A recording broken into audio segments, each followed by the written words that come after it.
আসসালামু আলাইকুম সুপ্রিয় নবম শ্রেণীর শিক্ষার্থী বন্ধুরা।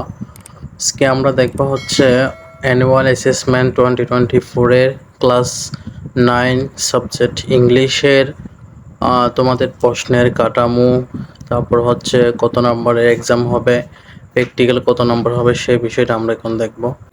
তাহলে আমরা এখন দেখতে পাচ্ছি তোমাদের সিলেবাস হচ্ছে তোমাদের এক্সপেরিয়েন্স 6, এক্সপেরিয়েন্স 8, এক্সপেরিয়েন্স 9, যেটা হচ্ছে 53 পৃষ্ঠা থেকে 60 পৃষ্ঠা, 69 পৃষ্ঠা থেকে হচ্ছে 78 পৃষ্ঠা, তারপর 79 থেকে 82 পৃষ্ঠা পর্যন্ত।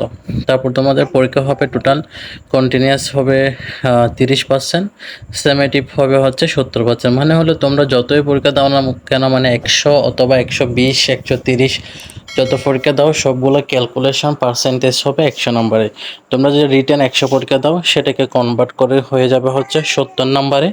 তারপরে 30% যেটা প্র্যাকটিক্যাল থাকবে সেখানে তোমরা 30 নাম্বার এর পরীক্ষা দাও বা 25 নাম্বার পরীক্ষা থেকে 30% নিয়ে আসবে। এখানে হিসাব করে তোমাদের টোটাল 100% হিসাব করে তোমাদের রেজাল্টটা হবে।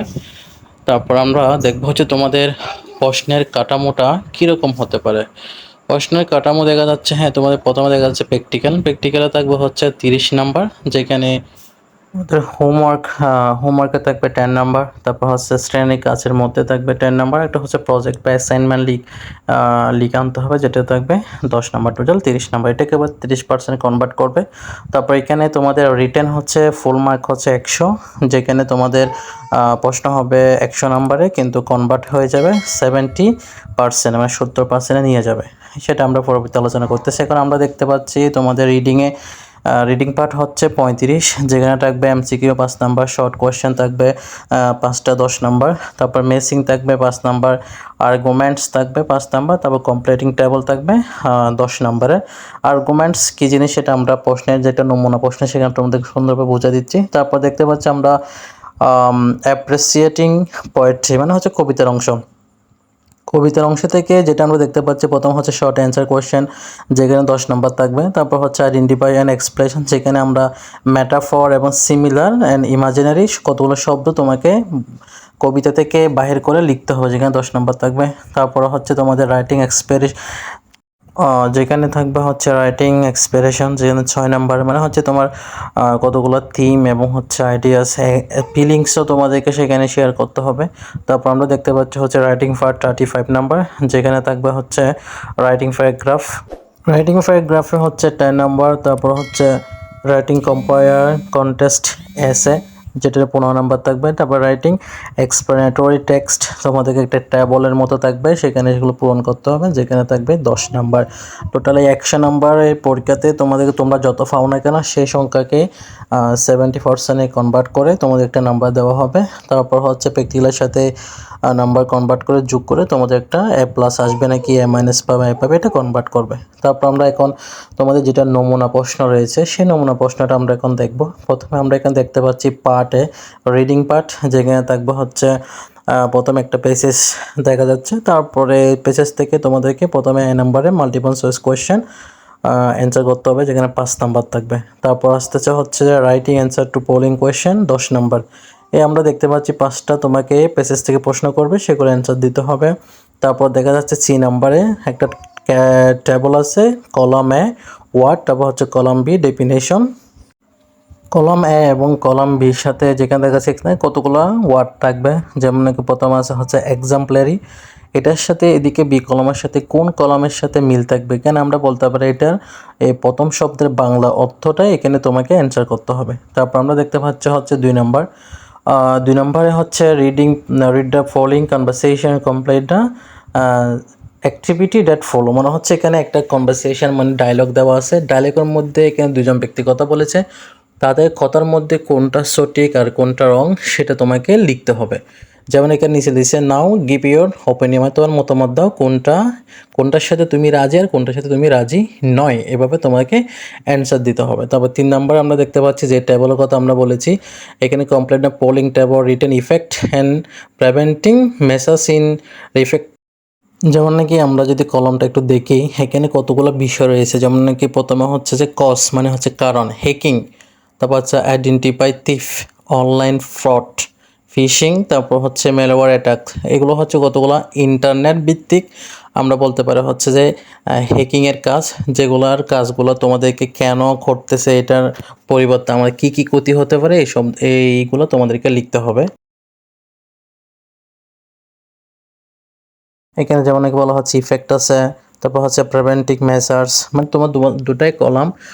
এটা কোন ক্ষতি কি কি ক্ষতি থাকতে পারে এবং প্রতিরোধ কীভাবে আমরা করতে পারি। তারপর আমরা দেখব পার্ট বি, যেটা হচ্ছে অ্যাপ্রিসিয়েটিং পোয়েট্রি, মানে কবিতার অংশ থেকে একটা কবিতা এখানে খুব সুন্দরভাবে তোমাদের পাঠ্য বই থেকে দেওয়া আছে। তারপর হচ্ছে এখান থেকে প্রথমে দেখা যাচ্ছে নাম্বারে কতগুলো প্রশ্ন আছে, প্রশ্নগুলোর আমাদেরকে উত্তর করতে হবে 5টা, 10 নাম্বার। তারপর বি নাম্বার আছে বাহির করতে হবে হচ্ছে যে পলিং, 2টা মেটাফর্স বাহির করতে হবে, 2টা সিমিলার ওয়ার্ড ইউজ করতে হবে। তারপর হচ্ছে তোমাদেরকে সেগুলোকে বিস্তারিতভাবে লিখতে হবে। তারপর 3 নাম্বার বলা হচ্ছে reader poem again and express your feelings, মানে কবিতাটা পড়ার পর তোমার অনুভূতি কী, এই অনুভূতিটা তোমাকে এখানে প্রকাশ করতে হবে। যদিও তোমাদের প্রথমেই এগুলো বলা হয়েছিল কবিতার অংশে এরকম ফিলিংস কতগুলো তোমরা বর্ণনা করেছিলে। তারপর আমরা দেখতে পাচ্ছি, তারপর আসতেছে writing part C, writing part থাকবে 35 নম্বরে। প্রথমে আসছে আমাদের দেখতেছি 5 নম্বরে, now at paragraph use signification of the cultural heritage of বাংলাদেশের বলা হচ্ছে বাংলাদেশের সংস্কৃতি ইতিহাসের গুরুত্ব সম্পর্কে তোমাকে বিস্তারিত বলা হচ্ছে। আমরা এটা হচ্ছে তোমাকে প্যারাগ্রাফ আকারে লিখতে হবে, যদি এই প্যারাগ্রাফটা কখনোই আসবে না, কারণ নমুনা প্রশ্ন নিয়ে প্রশ্ন করা যাবে না, জাস্ট তোমার ধারণার জন্য বলা হচ্ছে। কিন্তু প্যারাগ্রাফ লিখতে গিয়ে তোমাকে এখানে কতগুলা ওরা বলে দিছে কোন কোন কী কী টপিক থাকবে। তারপর হচ্ছে যে, কারণ এটা বলার পিছনে কারণ হচ্ছে তোমাদের যেখানে যে প্রশ্নগুলো করা হয়েছে এই অনুযায়ী যদি তোমরা প্রশ্নের অ্যান্সার দাও তাহলে নাম্বার পাওয়া যাবে, না হলে কিন্তু নাম্বার পাওয়া যাবে না। তারপর আমরা দেখতে পাচ্ছি হচ্ছে 6 নম্বরে লিখতে হবে তোমাদের একটা এসে, যেটা হচ্ছে 15 নম্বরে। এসের মধ্যে আছে garment sector, IT sector. Garments sector বা আইটি সেক্টরের মধ্যে কতগুলো একটা ডায়াগ্রাম দিচ্ছে, এটাকে আমরা বলতে পারি ব্যান চিত্রে। দুইটা বৃত্তের মধ্যে কতগুলো হচ্ছে মিল এবং অমিল দুইটা বিষয়ে আছে। আমরা যদি দেখি এখন প্রথম হচ্ছে গার্মেন্ট সেক্টর আছে ফোকাসের মধ্যে হচ্ছে manufacturing, designing and selling, clothing and textile. তারপর হচ্ছে আইটি সেক্টরের মধ্যে দেখা যাচ্ছে হচ্ছে প্রথমে ইনফরমেশন, তারপর হচ্ছে টেকনোলজি, সার্ভিস অ্যান্ড প্রোডাক্ট, এগুলো হচ্ছে বর্ণনা দিতে হবে। তারপর দুইটার মধ্যে কমন যেটা দেখা যাচ্ছে এরিয়াস, এটা হচ্ছে দুটো হচ্ছে ই কমার্স হিসেবে আমরা ব্যবহার করা যাচ্ছে এখন বর্তমানে, ডাটা ম্যানেজমেন্ট, তারপর সাপ্লাই। তারপর দুটার মধ্যে কমন ডিজাইন অ্যান্ড ইনোভেশন। এই সবগুলো যে টপিকসগুলো তোমাদেরকে দেওয়া হচ্ছে এই টপিক্সের উপর নির্ভর করে তোমাদেরকে একটা এসে লিখতে হবে। এসে লিখার পর হচ্ছে আমরা দেখতে পাচ্ছি 7 নম্বর বলা হচ্ছে read the text and identify the demands and relevant example for an explanatory text, then fill up the following great one done for you, মানে হচ্ছে তোমাদের একটা গ্যাপ দিবে, মানে কতগুলো গ্যাপ আছে এগুলোকে তোমার পূরণ করতে হবে। একটা করে দেখাচ্ছে আমরা এখন এখানে দেখতে পাচ্ছি একটা কলামের মতো আছে, ট্যাবলের মতো।